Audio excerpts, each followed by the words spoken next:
Hero opening song முடிச்சோடனே அப்பா அம்மா மீட்டிங்கு, அப்புறம் வில்லன் இன்ட்ரோடக்ஷன், அவங்க கூட ஃபைட்டு, அப்புறம் ஹீரோவுக்கு ஒரு ஃப்ளாஷ்பேக்கு, அதுக்கப்புறம் அப்படி இப்போ இன்ட்ரோ பிளாக்கு, அதுக்கப்புறம் அவன் எங்கே போனால் இங்கே போனால் ஈஸியாக 10 நிமிஷத்தில் கதை பண்ணி படம் பண்ணுறதை விட்டு போட்டு கடைசி உலகப்போர்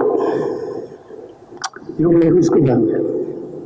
கடைசி உலகப்போர் எதை நோக்கி, என்ன ஏது, இதுக்கு சரியான தீர்வு சொல்லிடுவோமா, இது பெரிய ரைட்டர்ஸ் பிரிண்டாக இருக்கா, பெரிய இது ரீமேக்கா, ரெஃபரன்ஸ் இங்கிலீஷ் படத்தெல்லாம் பார்த்து எடுத்துருக்குமா, எதுவுமே இல்லாமல் நான் எடுக்கிறேன் பாரு, நீ பாரு அப்படின்னு சொல்லி இந்த முயற்சிக்கு தம்பிக்கு ஒரு சல்யூட் எடுக்கணும்.